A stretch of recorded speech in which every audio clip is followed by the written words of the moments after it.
राज्यात सध्या भेटीगाठीच्या सत्रानं वेग धरलेला आहे। राजकीय वर्तुळात दिल्ली ते गल्ली भेटीगाठींचा सिलसिला सुरू झालाय। सत्तेतल्या तिन्ही पक्षांच्या प्रमुख नेत्यांनीच बैठकांचा धडाका लावलाय।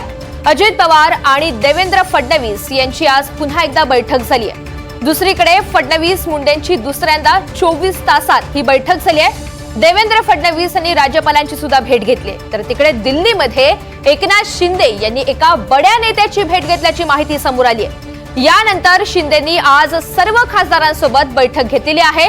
तिकडे 2 दिवसांपूर्वीच दिल्लीमध्येच मध्यरात्री अमित शहा आणि सुनील तटकरे यांची बैठक झाली आहे आणि याची दृश्य सुद्धा आता समोर आली आहेत। अमित शहा आणि सुनील तटकरे यांच्या अवघ्या 26 सेकंदाच्या या चर्चेची समोर आलेली दृश्य तर फारच बोलकी आहेत, ज्यामध्ये तटकरे यांनी शहांसोबत संवाद साधताच अमित शहा यांच्या चेहऱ्यावरचे हावभाव प्रचंड बदललेले आपल्याला पाहायला मिळतात। तर भेटीचं सत्र आणि एकंदरीतच राजकारणाचं चित्र आपल्याला राज्यामध्ये बदलणारं पाहायला मिळणार का, याची सध्या राज्यभरात चर्चा रंगलेली आहे। 6 महत्त्वाच्या भेटी आहेत। राजकीय बदलांच्या अनुषंगाने कुठेतरी या महत्त्वाच्या भेटी आहेत। एकीकडे अजित पवार आणि देवेंद्र फडणवीस यांची 2 वेळा बैठक झाली। फडणवीस आणि मुंडे यांची सुद्धा दुसऱ्यांदा बैठक झालेली आहे। फडणवीस आणि राज्यपाल यांची अचानक बैठक झाली आणि याचं कारण अद्यापही अस्पष्टच आहे। एकनाथ शिंदे यांनी आपल्या खासदारांसोबत थेट दिल्लीमध्ये बैठक घेतलेली आहे। नेमका काय कानमंत्र दिला असावा? राज्यामध्ये इतक्या घडामोडी घडत असतानाच, एकंदरीतच राज्यामध्ये विविध चर्चा सुरू असतानाच तिकडे दिल्लीमध्ये एकनाथ शिंदेंनी नेमकी काय चर्चा केली असावी हे पाहायचंय। आणि तटकरे अमित शहा यांची बैठक, त्या पाठोपाठ दिल्लीमध्ये एकनाथ शिंदे एका बड्या नेत्याच्या सुद्धा भेटीला गेलेत।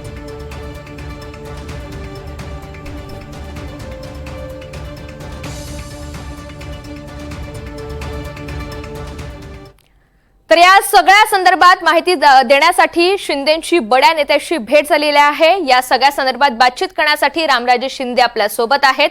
तटकरे अमित शहा या भेटी संदर्भात बोलण्यासाठी विनोद तळेकर, देवेंद्र फडणवीस आणि राज्यपाल यांच्या भेटीमागचं नेमकं कारण काय, जुई जाधव आपल्याला सांगतील।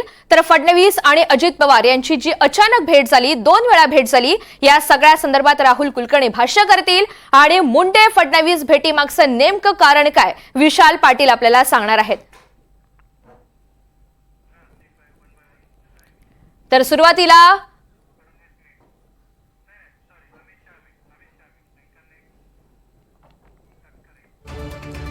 सुरुवातीला अमित शहा आणि तटकरे यांच्या भेटीमागची नेमकी काय कारणं असू शकतात, या संदर्भातली माहिती जाणून घेऊयात। विनोद तळेकर आपल्या सोबत आहेत। विनोद, आज राज्यामध्ये महत्त्वाच्या अनेक घडामोडी घडलेल्या आहेत आणि त्याची कडी कुठेतरी त्या दिल्लीतल्या बैठकीला जुळते का, अशी एक चर्चा आहे। कारण एकीकडे माणिकराव कोकाटे असतील, विविध इतर राष्ट्रवादीचे सुद्धा नेते असतील, यांच्यामधील चलबिचल असेल, हालचाली असतील, त्याच्या संदर्भातली ही भेट असावी का? आणि एकंदरीतच ज्या राजकीय घडामोडी घडत आहेत किंवा राज्याच्या वर्तुळामध्ये नव्या बदलांची नांदी असू शकते का, या अनुषंगाने ही भेट किती महत्त्वाची? ऋतुजा, अगदी नक्की, कारण या 4 ते 5 भेटी आहेत, म्हणजे 5 भेटी आहेत आणि मुंडे आणि फडणवीसांची 2 वेळा भेट झाली, अशा एकूण 6 भेटी आहेत। या 6ही भेटींचा एकमेकांशी संबंध आहे, तर नक्कीच संबंध आहे, कारण राजकीय दृष्ट्या महाराष्ट्रात काहीतरी घडतंय आणि त्या संदर्भातल्या या सगळ्या भेटी आहेत। आता येऊया तटकरे आणि अमित शहांच्या भेटीकडे। या जर भेटीचं विश्लेषण करायचं झालं तर 2 अंगाने ते विश्लेषण करता येईल। एक म्हणजे प्रत्यक्ष भेट, त्या दोघांची देहबोली आणि त्यातनं निघणारे अर्थ, आणि दुसऱ्या अंगाने विश्लेषण करायचं झालं तर त्याचे राजकीय अर्थ काय निघतात। तर त्यातली पहिलं जे विश्लेषण आहे ते म्हणजे या प्रत्यक्ष भेटीविषयी। आपण बघतोय की अमित शहा संसदेतनं खाली उतरत आहेत, काही नेत्यांसोबत ते बोलत येत आहेत। समोर सुनील तटकरे त्यांची वाट बघत उभे आहेत आणि सुनील तटकरे त्यांना नमस्कार करतात। अमित शहा त्यांचं हसून अभिवादन स्वीकारतात आणि पुढे निघतात। तटकरे त्यांच्या वेगाशी जुळवून घेत त्यांच्यासोबत चालत जातात। काहीतरी तटकरे असं म्हणतात की ज्याच्यामुळे अमित शहांच्या चेहऱ्यावरचे भाव अचानक बदलतात। जर आपण ती भेटीची दृश्य दाखवत असू तर त्यात आपल्याला लक्षात येतंय। त्यानंतर काही काळ असं जातो की दोघांचेही चेहरे दिसत नाही, मात्र दोघांमध्ये काहीतरी संभाषण सुरू असतं, त्यामुळे त्यांच्या चेहऱ्यावरनं आपल्याला सांगता येणार नाही। पण जेव्हा अमित शहा पुढे निघतात तेव्हा अमित शहा त्यात काहीतरी बोलताना दिसतात, ज्याच्यात 2 शब्द ऐकू येत आहेत। एक म्हणजे परसों मैं, याचा अर्थ परवा संदर्भात काहीतरी दोघांमध्ये बोलणं झालेलं आहे. एकतर ते 2 दिवसापूर्वीचं काहीतरी बोलणं झालेलं आहे किंवा 2 दिवसानंतरच्या एखाद्या नियोजित घटनेविषयी त्यांचं बोलणं झालेलं आहे.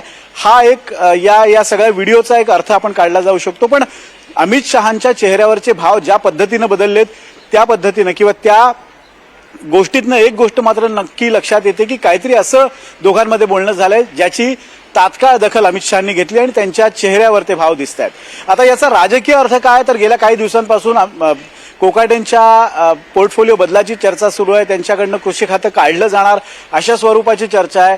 एक 4 ते 5 दिवसांपूर्वी अजित पवारांनी एक वक्तव्य केलं होतं की कृषी मंत्री पदावर असताना मुंडेंच्या काळात जे आरोप झाले होते त्यातनं मुंडेंना निर्दोष मुक्तता मुंडेंची करण्यात आली होती आणि त्या अनुषंगानं बोलताना त्यांनी एक सांकेतिक विधान केलं होतं की एका प्रकरणात त्यांची सुटका झालेली आहे, मात्र त्यांना जो मनस्ताप सहन करावा लागला तो मात्र टाळता येणार नाहीये. पण दुसऱ्या एका प्रकरणात जर त्यांना अशाच पद्धतीनं त्यांची निर्दोष मुक्तता झाली किंवा त्यांना क्लीन चिट मिळाली तर त्यांना संधी दिली जाऊ शकते. याचा असा एक अर्थ काढला गेला की मुंडेंचा पुन्हा एकदा मंत्रिमंडळात समावेश होऊ शकतो आणि गेल्या 2 दिवसात 2 वेळा धनंजय मुंडे हे फडणवीसांना भेटलेले आहेत. त्यामुळे या सगळ्या गाठीभेटींचा अर्थ एक असा काढला जातोय आणि जो आपल्याला सूत्रांनी माहिती दिली आहे त्यानुसार कदाचित कोकाटेंचं मंत्रिपद जाऊ शकतं, त्यांचा पोर्टफोलिओ बदलला जाऊ शकतो. कदाचित ते मंत्रिमंडळात राहतील पण दुसरं एखादं खातं त्यांना दिलं जाऊ शकतं आणि त्यांच्याऐवजी कदाचित धनंजय मुंडेंचा मंत्रिमंडळात समावेश होऊ शकतो.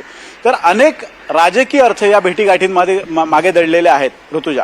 अगदी. आणि काही ही सेकंदाची जरी दृश्य असली तरी अत्यंत बोलकी अशी आहेत. दादांचा मेसेज घेऊन ते दिल्लीला तिथे बोलत होते का की तो मेसेज घेऊन ते पुन्हा मुंबईमध्ये आले, याची सगळ्याची टाइमलाईन काही काळातच आपल्या समोर येणार आहे. विनोद, तुम्ही सोबत राहा. यानंतर दिल्लीतल्या आणखी एका महत्त्वाच्या बैठकीसंदर्भात आपण चर्चा करूयात. रामराजे शिंदे आपल्या सोबत आहेत.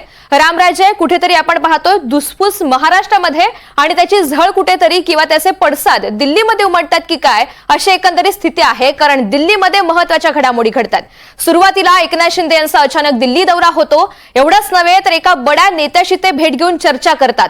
तिसरीकडे ते खासदारांसोबत सुद्धा एक बैठक घेतात. नेमकं दिल्लीमध्ये काय काय घडलेलं आहे, एकनाथ शिंदे यांनी काय कानमंत्र दिलाय आणि त्या बड्या नेत्यासोबत नेमक्या कोणकोणत्या मुद्द्यांवर चर्चा झाली आहे.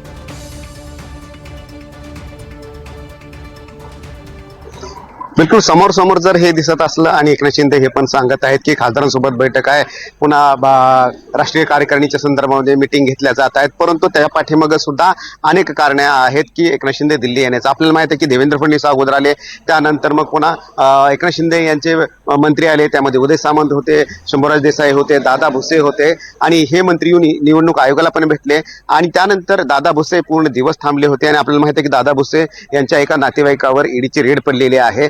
त्यामुळं एकंदरीतच की जे मंत्र्यावर वेगवेगळे आरोप होत आहेत किंवा वेगवेगळे कारणानं आरोप केले जातात किंवा वेगवेगळ्या प्रकरणामध्ये अडकले जात आहेत, तर त्या संदर्भामध्ये एक महत्वाचे चर्चा करण्यासाठी एकनाथ शिंदे दिल्लीला आलेत का असा सुद्धा एक प्रश्न आहे. आणि दुसरा मुद्दा म्हणजेच की इथं आल्यानंतर त्यांनी एक रात्री एका बड्या नेत्याशी भेट घेतलेली आहे. तो नेता कोण आहे हे अद्यापही जरी समजलं नसलं तरी सुद्धा एक महत्वाचे व्यक्ती आहेत त्यांची भेट घेतली आपल्याला समजते. परंतु 2-3 मुद्दे होते या भेटी दरम्यान. एक म्हणजेच की पक्षांतर्गतची अस्वस्थता, दुसरं म्हणजेच की आरोप आणि त्याचबरोबर वेगवेगळ्या प्रकरणं आहेत त्यांच्या नेत्यांच्या मंत्र्यावरचे आरोप आणि प्रॉब्लेम समस्या असा एक मुद्दा आहे. आणि तिसरा म्हणजे की सुप्रीम कोर्टामध्ये जी होणारी केस आहे की अंतिम आता सुनावणीला येणार आहे, तर या 2-3 मुद्द्याच्या भोवती हे संपूर्ण चर्चा असल्याची आपल्याला माहिती मिळते. त्याचबरोबर आमदारांना पुरेसा निधी मिळत नाही ही सुद्धा तक्रार जी आहे ती वारंवार राहिलेली आहे. त्यामुळे त्या संदर्भात पण चर्चा झाल्याची माहिती मिळते. रात्री 11:30 वाजता आपल्या सूत्रांनी माहिती दिलेली की ही चर्चा झालेली आहे, ही बैठक झालेली आहे.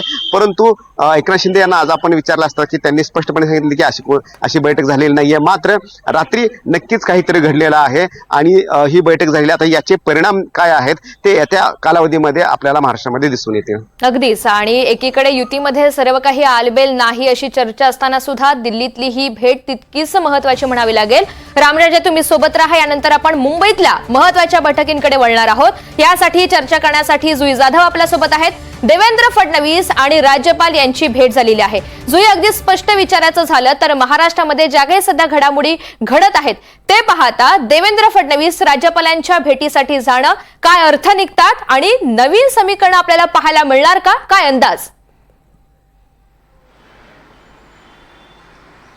ऋतुजा, या सगळ्या चर्चांवरून आपल्याला एकच लक्षात येत आहे की सध्या राज्याचे कृषी मंत्री माणिकराव कोकाटे यांचं जे खातं आहे, कृषी खातं जे त्यांच्याकडे आहे ते धोक्यात आहे.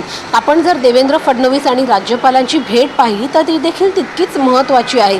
देवेंद्र फडणवीस यांनी राज्यपाल CP राधाकृष्णन यांची रात्री उशिरा भेट घेतली आहे. त्याचे फोटो देखील त्यांनी एक्सपोज केले आहेत. जी माहिती त्यांच्याकडून देण्यात आली त्या माहितीनुसार त्यांनी राज्यपालांची भेट ही केवळ अनौपचारिक चर्चांसाठी घेतली, एक साधी भेट होती असं देवेंद्र फडणवीसांच्या कार्यालयातून सांगण्यात आलं आहे. मात्र याकडे जर राजकीय दृष्टिकोनातून पाहिलं तर ही भेट अत्यंत महत्त्वाची मानली जात आहे. गेल्याच आठवड्यामध्ये महाविकास आघाडीतील घटक पक्ष म्हणजे शिवसेना उद्धव बाळासाहेब ठाकरे पक्षाचे जे कार्यकर्ते आहेत त्यांनी देखील राज्यपालांची भेट घेतली आणि जे वादग्रस्त मंत्री आहेत त्या वादग्रस्त मंत्र्यांच्या राजीनाम्याची मागणी त्यांनी या भेटीद्वारे केली. मात्र त्यामधले एकच मंत्री ते म्हणजे माणिकराव कोकाटे यांच्या राजीनाम्यासाठी सर्वच आग्रही धरत आहेत. केवळ राज्यकर्ते नाहीत, विरोधकच नाहीत तर सर्व शेतकरी संघटना देखील कृषी मंत्री माणिकराव कोकाटे यांच्या राजीनाम्यासाठी आग्रही आहे. आता माणिकराव कोकाटे यांचा राजीनामा जर घ्यायचा झाला तर प्राथमिक ते अजित पवार यांच्या अध्यक्षतेखाली येतं, कारण का ते त्यांच्या पक्षाचे मंत्री आहेत. त्यामुळे राजीनामा घ्यायचा की नाही घ्यायचा हा सर्वस्वी निर्णय हा अजित पवारांचा असणार आहे. मात्र तो स्वीकारायचा की नाही हे सर्वस्वी निर्णय मुख्यमंत्री आणि यांच्याकडे असणार आहे. मात्र राज्यपालांची जी त्यांची भेट आहे ती देखील सर्व काही सांगून जाते की जर नवीन फेरबदल करायचे असतील मंत्रिमंडळामध्ये किंवा जर खात्यांचं स्वॅपिंग करायचं असेल तर मात्र कशा पद्धतीने केलं जाईल आणि कधी करायचं या सर्वांची चर्चा देखील कदाचित त्या भेटीमध्ये केली जाऊ शकते. तर दुसरीकडे धनंजय मुंडे यांची देखील भेट होत आहे मुख्यमंत्र्यांसोबत. या सर्व भेटीगाठी आणि राज्यपाल जे शेवटी त्यांच्या स्वाक्षरीने हे सर्व बदल होणार आहेत त्यांची आणि देवेंद्र फडणवीसांची भेट देखील सर्व काही सांगून जाते. त्यामुळे येत्या काही काळामध्ये राज्यपालांच्या सहीने माणिकराव कोकाटे यांच्या खात्यामध्ये यांचं खातं बदललं जाणार आहे का आणखी कुठल्या नेत्याची राज्य मंत्रिमंडळामध्ये एंट्री होणार आहे का हे स्पष्ट होईल येत्या काही काळातच. ऋतुजा, अगदी यानंतर राहुल कुलकर्णी यांच्याकडे जाऊयात. देवेंद्र फडणवीस आणि अजित पवार यांची भेट झालेली आहे. राहुल, आता हे वेगळं सांगायला नको, महाराष्ट्राच्या राजकारणात काहीतरी वेगळं घडतंय आणि पडद्यामागे बऱ्याच हालचाली सुरू आहेत. देवेंद्र फडणवीस आणि अजित पवार यांच्यामध्ये 2 वेळा भेट झालेली आहे. एकीकडे माणिकराव कोकाटे यांचा मुद्दा आहेच, शिवाय टायमिंग याविषयी आपण सुद्धा बोललं पाहिजे, कारण सुनील तटकरे यांनी अमित शहांची दिल्लीमध्ये भेट घेतलेली आहे. क्रोनॉलॉजी नेमकी काय असू शकते, काय या भेटीमागची कारण आहेत? हे बघा, दोन्ही पक्ष हे सत्ताधारी घटक पक्ष आहेत, त्यामुळे त्या दोन्ही पक्षाच्या नेत्यांची भेट होणं याच्यात नवीन काही नाहीये. पण त्याचे संदर्भ वेगळे आहेत. संदर्भ काय वेगळे आहेत? माझी माहिती अशी की माणिकराव कोकाटे यांच्या संदर्भामध्ये जी 2 जाहीर वक्तव्य मुख्यमंत्र्यांनी केली होती त्यानंतर सुद्धा माणिकराव कोकाटे यांच्या संदर्भामध्ये, कारण ते नवं नेतृत्व आहे, नाशिकमध्ये छगन भुजबळांना डावलून अजित पवार आणि त्यांच्याकडे कृषी मंत्रीपद दिलं. आता असं या वक्तव्याच्या नंतर त्यांच्या वेगवेगळ्या कृतीनंतर जर त्यांचं मंत्रिपद काढायचं असेल तर त्या संदर्भामध्ये पुढच्या भविष्याच्या सगळ्या गोष्टींचा विचार अजित पवारांना करायचा होता. दुसरी गोष्ट अशी होती की अजित पवारांनी कृषी खात्याअंतर्गत जे फीडबॅक घेतले त्याच्यानंतर असं लक्षात आलं की माणिकरावांनी कृषी खात्यामध्ये चांगलं काम केलेलं आहे, परंतु त्यांचं वक्तव्य वादग्रस्त आहे. आणि म्हणून अजित पवारांनी एक निर्णय असा घेतला होता की ठीक आहे, आणखीन एक वेळेला आपण त्यांना संधी देऊ.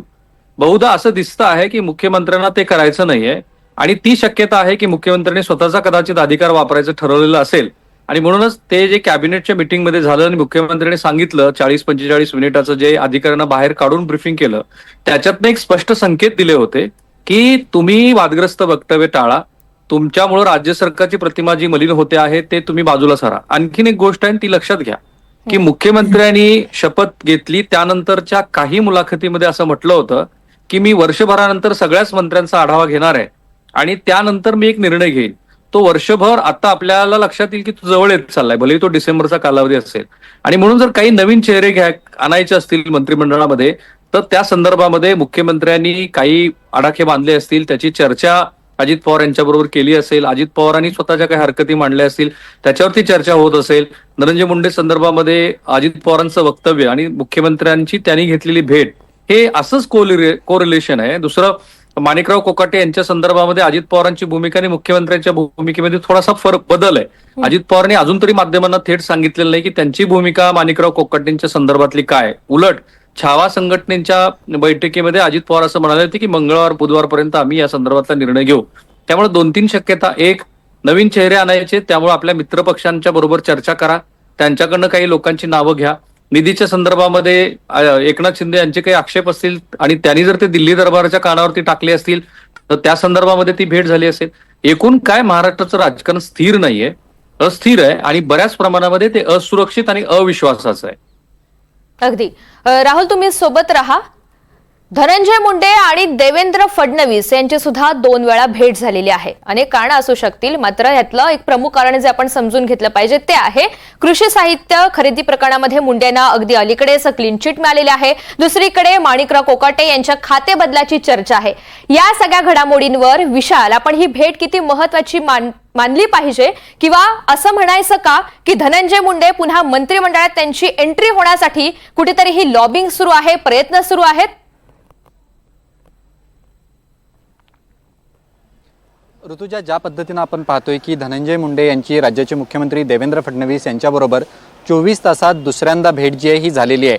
ज्या पद्धतीनं धनंजय मुंडे यांच्यावरती जे आरोप झाले होते कृषी साहित्य घोटाळ्याच्या बाबतीत, त्यांना आता क्लीन चिट सुद्धा जी आहे ही मिळालेली आहे. मात्र मध्यंतरी काळामध्ये वाल्मिक कराड प्रकरणामुळे त्यांच्यावरती बरेच आरोप प्रत्यारोप जे आहेत हे झाले होते आणि त्यांना मंत्रिपदावरनं पायउतार व्हावं लागलं होतं. दुसरीकडे माणिकराव कोकाटे जे राज्याचे कृषी मंत्री आहेत यांची सातत्यानं वादग्रस्त विधानं ही कुठेतरी या सरकारची प्रतिमा मलिन करताना आपल्याला पाहायला मिळते. आणि त्याच अनुषंगानं या सगळ्या गोष्टींवरती न्यायालयाचा आलेला धनंजय मुंडे यांच्या बाजूनं निकाल आणि अजित पवार यांनी केलेलं विधान, एका प्रकरणात त्यांचं निर्दोषत्व सिद्ध झालेलं आहे. दुसऱ्याच्या बाबतीत जर झालं तर त्यांना मंत्रिमंडळात घेण्यात काहीच अडचण नाही, अशा पद्धतीचे संकेत जे आहेत हे अजित पवारांकडनं आलेले आहेत. त्यामुळे धनंजय मुंडे यांची कुठेतरी आता पुन्हा एकदा राज्याच्या मंत्रिमंडळात येण्यासाठी लॉबिंग म्हणण्यापेक्षा धडपड जी आहे ही आता सुरू झालेली आहे असं आपण म्हणू शकतो. किंवा त्या अनुषंगानं आता या भेटीगाठी ज्या आहेत या होऊ लागलेल्या आहेत. कारण का अजित पवारांकडनं सुद्धा सातत्यानं याच बाबतीत एक संकेत दिलेले आहेत की धनंजय मुंडे यांचा मंत्रिमंडळात समावेश करावा अशा पद्धतीची मागणी सुद्धा राष्ट्रवादीतील काही नेत्यांची जी आहे ही होऊ लागलेली आहे. त्याच अनुषंगानं या भेटींना अधिक महत्त्व जे आहे हे प्राप्त झालेलं आहे. दुसरीकडे सुनील तटकरे असतील, अजित पवार असतील यांची सुद्धा सातत्यानं देवेंद्र फडणवीस यांच्यासोबत भेट झालेली आहे. आपल्याला काही महिन्यांचा अनुभव महाराष्ट्रानं घेतलेला आहे, तो म्हणजे छगन भुजबळ यांचा अशाच पद्धतीनं मंत्रिमंडळात समावेश जो आहे हा झाला होता. त्यावेळेला सुद्धा अशाच पद्धतीच्या या सगळ्या घडामोडी झाल्या होत्या.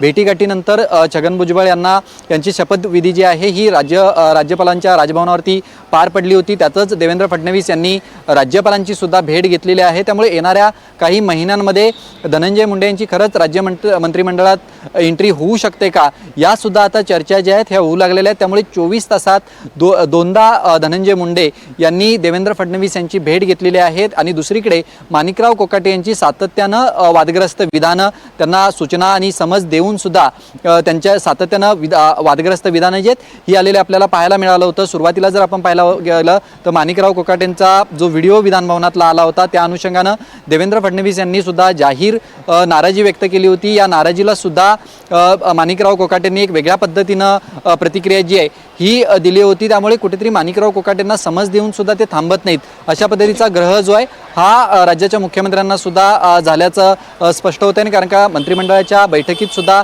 त्यांनी अशाच पद्धतीची नाराजी आणि समज ही दिली होती. आणि त्याच अनुषंगानं धनंजय मुंडे यांना पुन्हा एकदा कृषी मंत्रीपद दिलं जाऊ शकतं का, किंवा आता जी खाते बदलाची जी चर्चा होऊ लागलेली आहे त्याच अनुषंगानं धनंजय मुंडे हे मंत्रिमंडळात येऊ शकतात का, अशा सुद्धा चर्चा ज्या आहेत या सुरू झालेल्या आहेत. त्यामुळे ह्या सगळ्या भेटींना याचमुळे अधिक महत्त्व जे आहे हे प्राप्त झालेलं आहे. ऋतुजा, अगदी, आणि पडद्यामागे बऱ्याच हालचाली सुरू आहेत हे मात्र निश्चित आहे. या सगळ्या भेटींच्या संदर्भात रामराजे, विनोद, जुई, राहुल आणि विशाल आपण सविस्तर माहिती दिली त्यासाठी धन्यवाद.